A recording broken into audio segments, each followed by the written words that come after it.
Yes. Wait till you see the one with the chick in it. It's gonna be a good one. You feel even worse this morning than you did last night. You don't know? You don't know? Some broad that messed you up. It'll come to you. It always does. You mean, why are you so tired? Too tired and down to even think? It is worrying, isn't it? You can't be a detective like this. Detectives need to be able to think. That's not really true. Your heart is... You're too weak to say no now. Waking up is the... Are you sure? Suit yourself.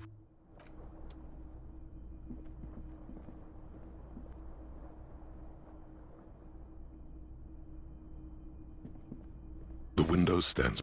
The morning light hurts your eyes.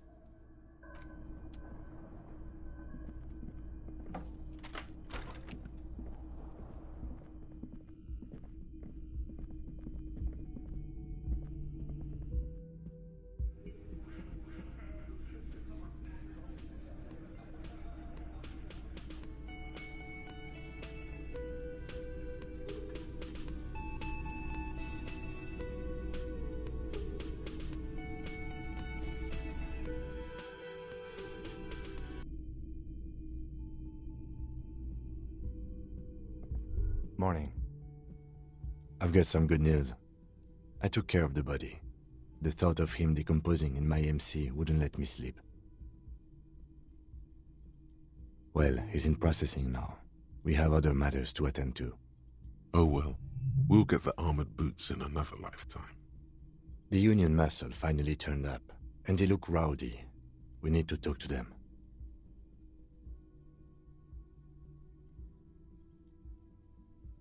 I mean ungovernable. Martinez isn't exactly enthusiastic about the RCM being here. They prefer to be policed by the Union. These men here. Men who drink beer for breakfast? There's talk of an armed wing of the Union called the Hardy Boys, who are responsible for state policing. I think it's them. Everything points to the dock workers' union. The belt used for hanging him, tracks in the mud, the circumstances in Martinez, my preliminary information, which may, of course, all be wrong. But we still need to talk to them, and it won't be easy. I completely forgot. Sorry, I had a rough night's sleep. It's them by the looks of it. Loud and nasty, just like the manager said. One loose thread less to worry about, and one big problem to replace it. That would just escalate tensions. No captain would sign off on it. Solving one murder isn't worth a conflict between the RCM and the Debarders Union. In fact, even the death of 2 detectives might not warrant an all-out war. So let's keep a cool head, okay? One more thing before we do. We don't have to talk to them immediately. We can walk right past them, continue with our business. Yeah, streetwise. Zoom right past. Do it on your own terms. But aren't you curious to know what they have to say about the murder? They're in no hurry to leave. They think they own the place. Anyway, I leave that choice to you. Whatever you decide is fine by me.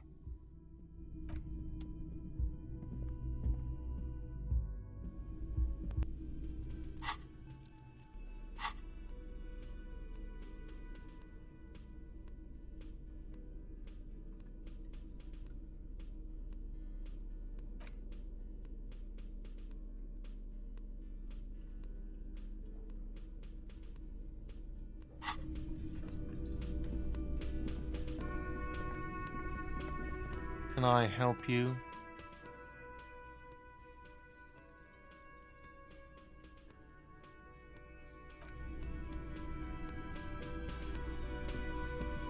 Just a moment. She's agitated, judging from the way she keeps pulling at the frayed edge of her blanket. And there's no public phones nearby? The closest phone booth is down the coast. Sorry for the inconvenience, ma'am. It's fine, I understand. Thank you anyway. I'm glad to see you again, dear. Please don't trouble yourself about me, sweetie. I was just hoping to make a call, but the Whirling's phone line isn't working. The Union office probably has a phone, but I can't really get there. or to the phone booth down the coast. And Gary's phone is dead too.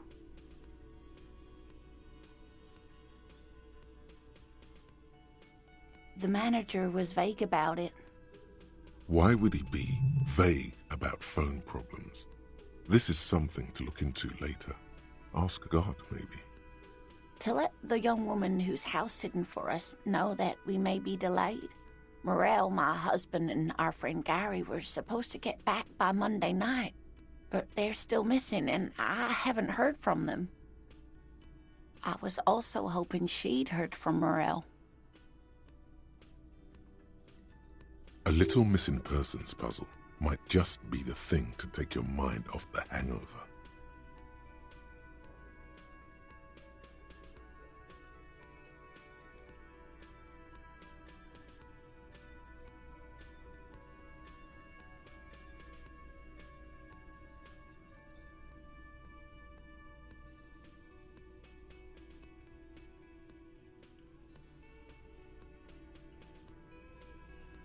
That's just it.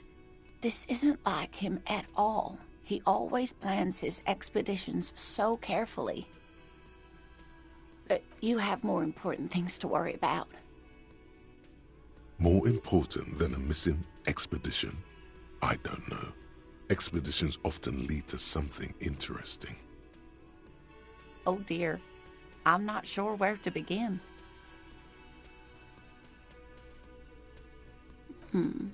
Well, his expression is slightly grumpy, but his eyes are always bright and curious, like a small boy's. And his palms are quite coarse from all the field work, but he's quite gentle. You can't go around Revachol feeling grown men's hands. If you want to find her husband, you'll need more concrete information. Oh, well, he's a bit shorter than you, but with a larger frame, and he has longish white hair, usually a bit uncombed. You might say wild, even. The lieutenant pulls out his notebook and begins jotting down the woman's description. One other thing, he'll likely have all kinds of field gear on him, even if he's not out in the reeds, you know, just in case. We'll be celebrating our 16th anniversary this autumn. Not the most numerically satisfying anniversary, but I like the less obvious milestones even more somehow. Via dating agency, I'm ashamed to say. I was looking to get back into the scene after recovering from my accident, and he'd just divorced. We hit it off, and, well, here we are. She's skipping over some important parts. Perhaps you'll find out more later. I hope I've been useful. Oh, yes. A zoologist. A cryptozoologist, to be more precise. It's a pseudoscience that attempts to legitimize research into mythological beasts and urban legends. That's one opinion, yes. And people are entitled to their opinions. She's used to playing off such insults casually, but they still affect her. My apologies, ma'am. I did not mean to undermine your hobby. It's not a hobby, dear. It's a subfield of zoology, one specializing in animal species that are so exceedingly rare that many assume them to be extinct or even fictitious. Searching for such species called cryptids is difficult and often thankless, and frankly, many scientists are too lazy to do it. Universities these days are rarely interested in supporting real research. The quality of research at Revacholian universities has been on the decline, but you doubt there was ever a time when cryptozoology was embraced by the academic elite. Just some field work, sweetie. Morel is a highly trained scientist. He and his assistant Gary are studying an extremely rare species of insect. But they should have returned by now. They were just going down the coast across the waterlock to set a few traps. He said they'd be back on Monday. The waterlock? That was broken. Could this be it? Oh, sweetie, it's nothing like that. Gary's as loyal as they come. I trust him with my husband's life any day. Oh my, what happened to the water lock?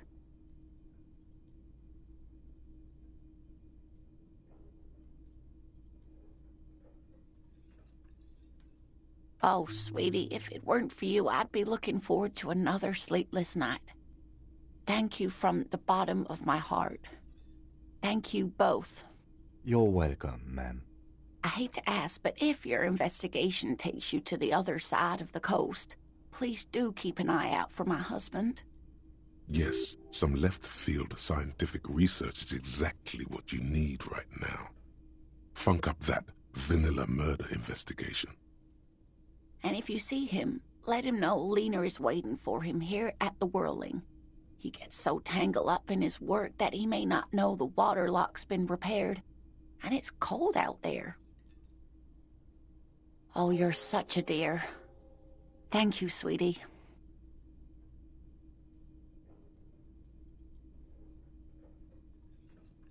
Oh, sweetie, it's fascinating, but I shouldn't bore you with entomological minutiae. The lieutenant gives you a sideways glance. Well, it's a phasmid, technically, but... Ah yes, Phasmatodea, a diverse group of insects whose bodies resemble twigs, leaves, that sort of thing. Ghost insects, colloquially. Where other phasmids imitate sticks or leaves, this one's a living reed. It disguises itself among the reeds here on the Insulindian coast. Hence its name, the Insulindian phasmid. Perhaps you'll end up co-discovering the phasmid with us, officers. I knew it. We're gonna be chasing made-up insects with cryptozoologists. It's not made up, officer. I can assure you. It's simply elusive, so much so that most establishment zoologists doubt it exists at all. Well, some teenagers making out in the reeds saw one. They didn't know what it was, of course, but there was a brief article in a local newspaper about their encounter with a ghost insect that looks like the reeds. Gary sent us the clipping.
Of course, most phasmid sightings turn out to be false alarms, but their description matched the Insulindian phasmid perfectly, and they didn't even know what they were looking at. Enthusiasm has wiped the worry from her face. Her eyes sparkle behind her glasses.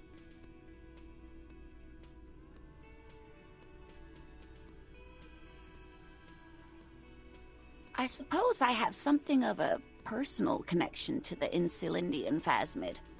All scientists have their little hobby horses.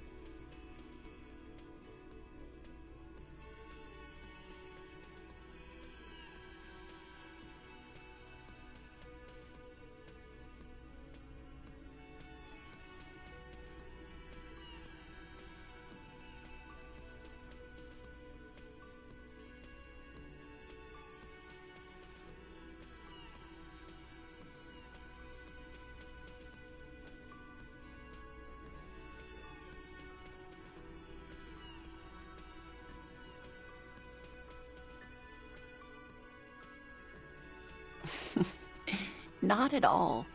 Why else would it hide itself so carefully? Oh, I doubt it. No one gets into cryptozoology for the money, sweetie. Yes, it can blend in almost perfectly among the reeds. It's how it stayed hidden all these years.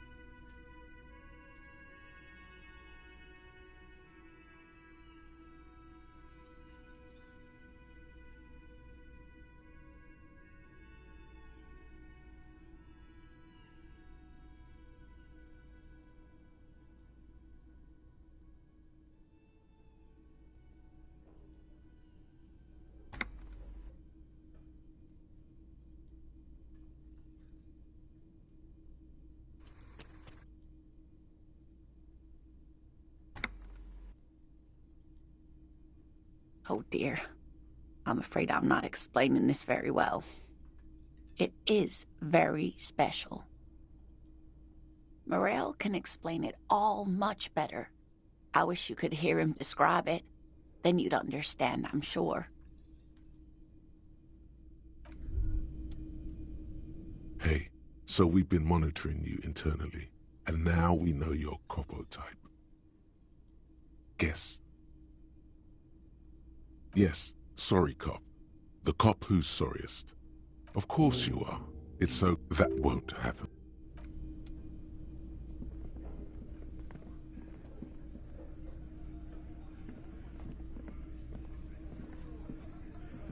Let me handle this. Detective disorientated. Are you still wondering where you are? This is Martinez, in case you've forgotten. I advise you not to overstay your welcome. Her entire character has shifted. This young woman is cold as ice.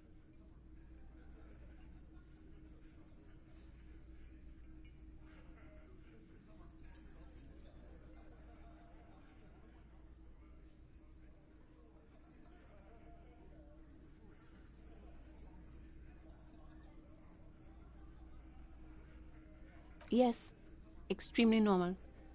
I'm not a gardener, by the way. I'm a legal counselor for the Dock Workers Union. So let's get to it. You're looking for Titus Hardy? You think he has information that will help you? Maybe he does. That's Titus. Talk to him. But know this. I'll be keeping an eye on you. No strong arming. Nothing official. The District of Martinez does not recognize your authority to make arrests. It doesn't matter if you recognize our authority. We will make an arrest, if we have to. She says nothing. Her glare speaks for her. Could this be the Miss Beaufort that Easy Leo mentioned? The one Mr. Everard sent to law school?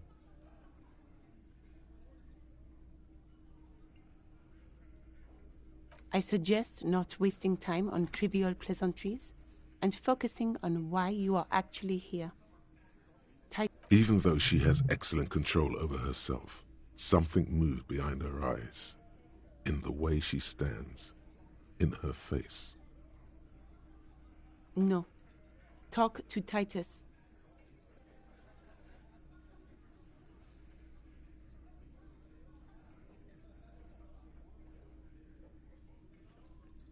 Aggressive? You make your living enforcing violence. These people are just dock workers. Just dock workers? Do dock workers spy on the police? We let you off easy, miss.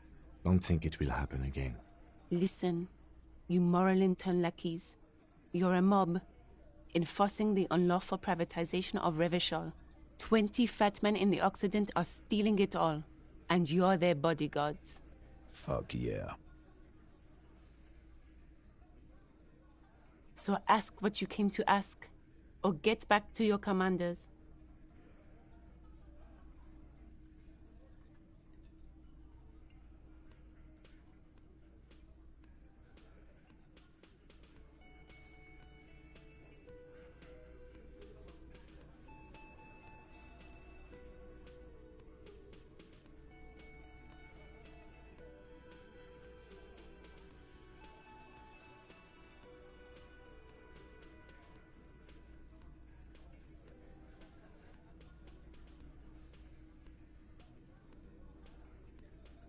Look, a comedian.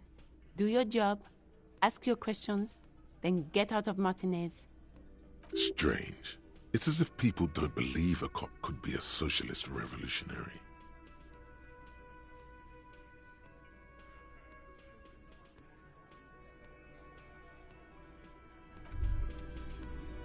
Hey. Psst. Yes, you. Word on the street is you're ready to...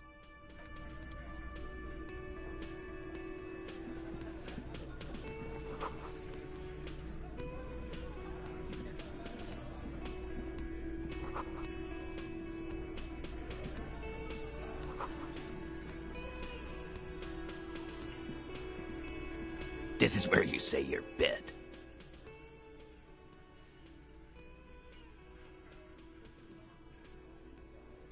Detective.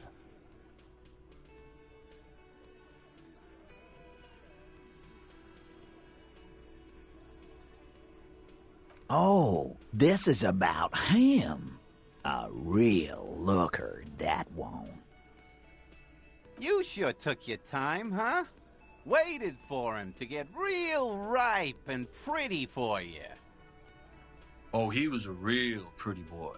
Hanging up there, letting out that pretty boy smell. I can't for the life of me understand why you did it. I mean, I would have just left him up there. You must really like cleaning up other people's shit. You might want to start asking your questions now. It's not going to get better than this. Do a head count first. Connect these men to the tracks you saw in the yard. Chances are they're going to match. Starting from the right, boot size 44, blonde man, in his 30s, overbearingly masculine. Sitting on his right, standard working boots, size 45 or 46, eldest in the room, probably mid-50s, smoker, quiet. Across at the other table, hobnailed working boots, size 43, gang tattoos, Mesk or Sarah Mauritian, in his late 30s, early 40s. He spent his youth in Villa Labos, a housing project in the Jamrock Quarter. There were incarcerations, hard to say what else. The ink is fading. And then, standard working boot, steel reinforced toes, size 46, the big dick, wide at the shoulders and lean at the hips, rugby cap, fingerless gloves, and numerous scars, a little under 40. The emblem on his vest says Rowing Club. A little patch below it reads T. Hardy, Captain.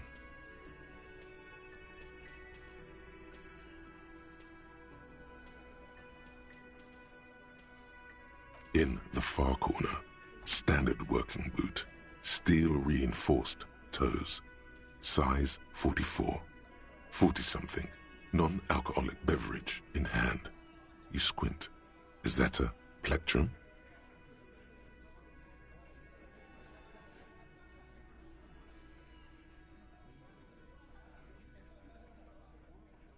On his neck. Forget it. It's not important.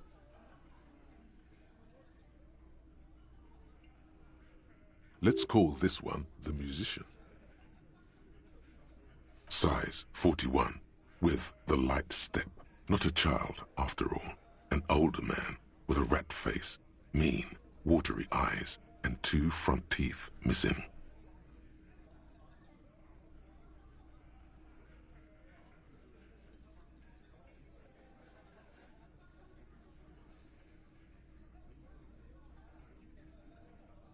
In the middle, heaving and wheezing, big guy, boot size 46, deep marks, probably carried the victim over. He alone is 130 kilos. Add the man in armor, and you could easily exceed 220. In conclusion, these 7 are the actors on the crime scene. The footprints were theirs, but there's a discrepancy. Exactly You've stood there for about 4 seconds, not saying anything. Hit them with questions. Where's the 8th Hardy? The fuck is with you, fella?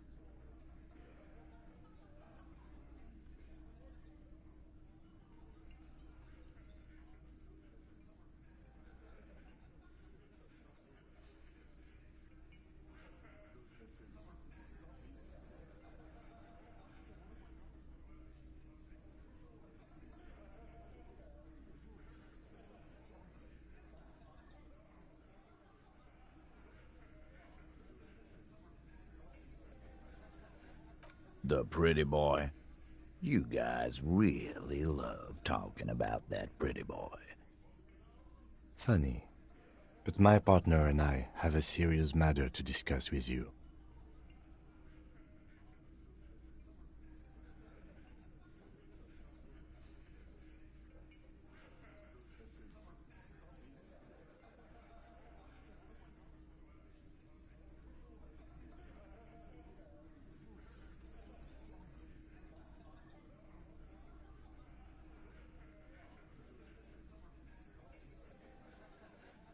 Container belt, like we use in the harbor? Because we took it from the harbor where we work. Then we went out back and used it to hang him. We did this together, all of us, until he was dead. That's why there's a container belt around his neck. There's a catch hidden somewhere. He didn't confess so that you could take them all away. It's too simple.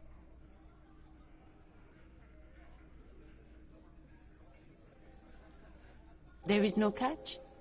These 7 honest men have all equally come forth to tell you what happened, so that you don't waste any more of your time. All 7 together. They're diluting responsibility. It's an anti-arrest tactic.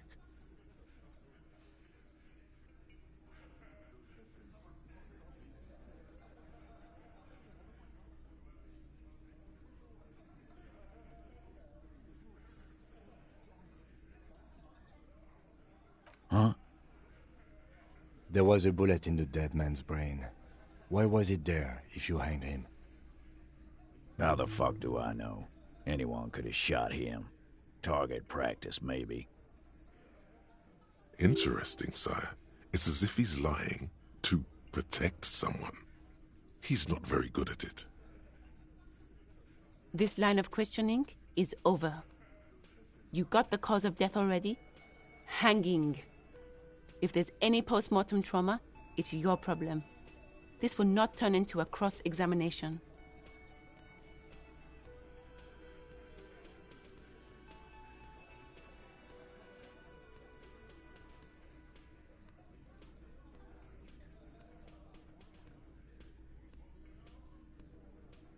Why?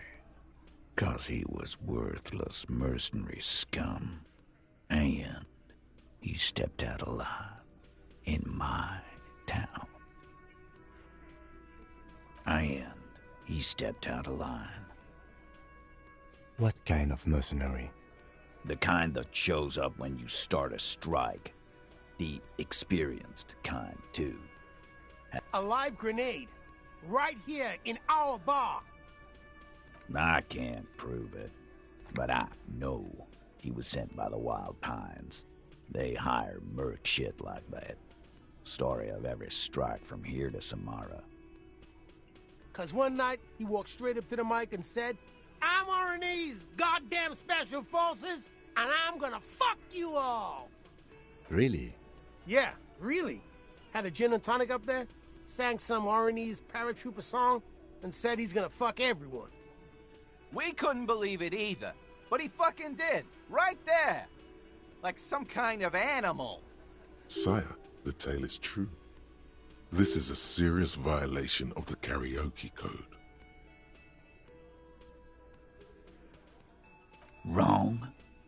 He harassed women, raped one, harassed workers, threatened to kill some as a warning. From rape to harassment to threats of violence. Why the strange de-escalation?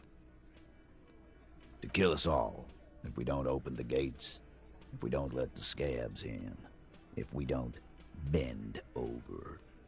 That was before he started coming here. Yeah, he said it was his favorite joint now. Started coming here every night. Drinking, grabbing girls. Grabbed one of ours mid-karaoke, right there on the stage. He grabbed someone? Yeah. This girl's on the mic. A beautiful girl, young. Gets into the second verse of Lover Lake. The fucker grabs her legs, starts screaming. Show me your cunt! Why don't you show me your cunt? Then, he gets knocked on the head with a wine bottle. Doesn't even fall down. Aren't you fucking listening? My man is talking to you. He took care of it. They got the girl out before anything else could happen. Yeah, me and Eugene got her out. Aren't you fucking listening? There's something odd here. Seems like they don't want to talk about that rape Titus mentioned. Why not? This is a serious allegation. No. You're not getting the name. That's a Martinez matter, and I'm not discussing it with you clowns. There's nothing you can do for now. He's stonewalling you. We hanged him up by his neck until he got real still. Wasn't that obvious, Copper? Didn't they teach you anything at the cop school, idiot? The autopsy showed there were no ligature marks. His hands were not tied. Can you explain that? The lieutenant goes in for the leg sweep. Titus does not see it coming. Look, I'm not gonna play 20 questions with you, Capo. I'll say it again. We killed him. Yeah, I knocked him out. Came up behind him and clapped him in the back of the head. He went down like a sack of sand. That's right, lawman. And then we hanged the fuck. Make them a bit more uncomfortable first. Then see if it all adds up.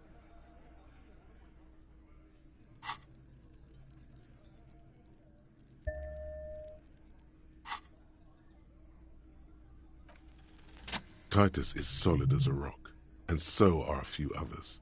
But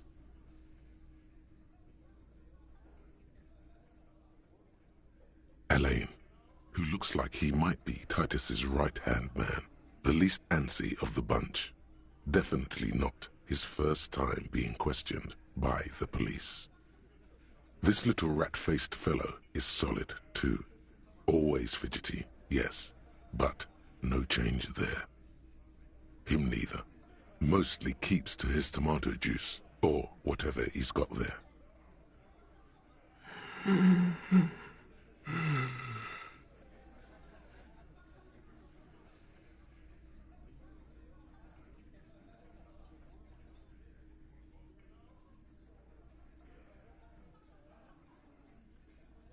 No. Of course he's having trouble breathing. Just look at how fucking fat he is.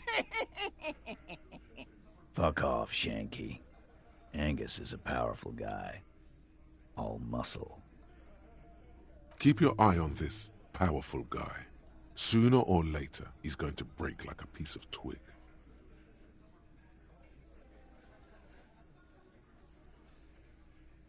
My fucking elbow, Copper.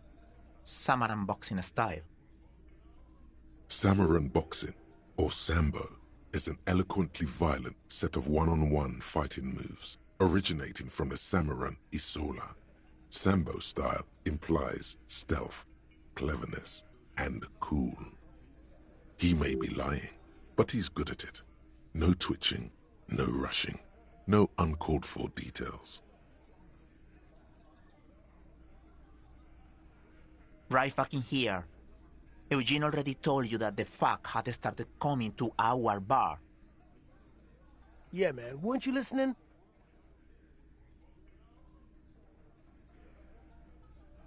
And fuck you too, Copper. Picking on Angus like this. We're done with this schoolyard shit. And just so you know, he doesn't have trouble breathing. This one is a stone wall. You won't get more out of them about the night of the murder.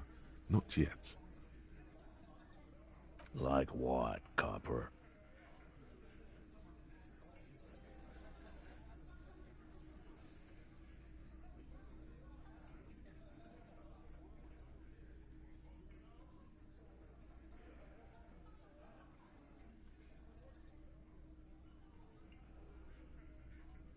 Are you deaf?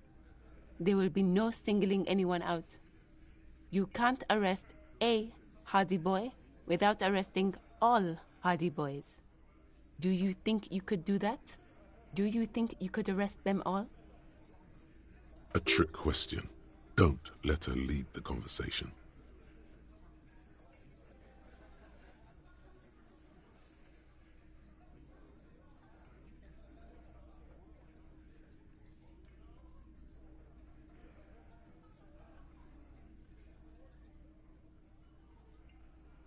That's for the courts in Les Jardins to decide, not for the officer making an arrest, which we all know you won't be. What you can do right now is go back to your station and write a report. No. We'll stay here and discuss what happened that night. You don't have to keep answering his questions. I know, Lizzie. Relax. We killed him last Sunday night. Seemed like a good way to end the week. Why not? Yap my ear off. How many people have you sent to the Shays? Ever felt remorse for them? Chaise électrique is the method of capital punishment in Revachol under the Coalition. During the suzerain's reign, it used to be the firing squad. Or send them to Reunion to rot. For 20 years. For life.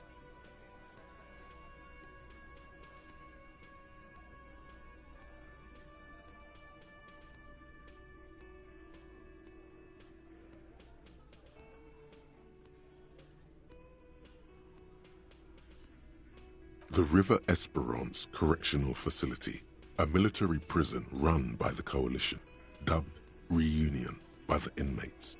The origin of the name is unknown. But you see, a lawman, is something people agree upon. And here in Martinez, we agreed that this man had to die.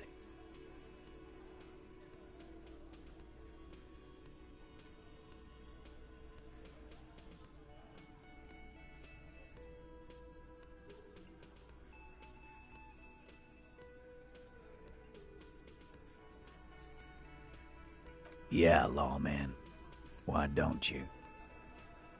It's almost an anthropological sight, watching him try to assert dominance over you. Not in the arresting mood? By your side, the lieutenant keeps his hand away from his holster. You hear the nylon of his coat hiss as he steps closer. While the little rat-faced man reaches into his sleeve, there's a knife in there. Some of the others reach for their belts. Their eyes are light. Look, coppers, I know you think you're doing your job here, but there are 7 of us and 2 of you. That's an Easter 50, a Ziemsk-made monstrosity. It'll blow your head clean off. The last thing you hear is a little murmur. Not a blast, not an echo. No one screams. It's more dead cops. Sad news from the district of Martinez, as the bodies of 2 police officers are found floating in the canal. It is believed the officers were pursuing a murder investigation, but got caught in the dock workers' strike and were gunned down under unclear circumstances. Such needless loss of life is truly tragic, a local union leader, Everard Clare, commented, and added that although the event is truly horrid, we can expect similar incidents to follow if right-wing vigilantes are allowed to run around uncontrolled and try to wriggle their way into well-organized neighborhoods.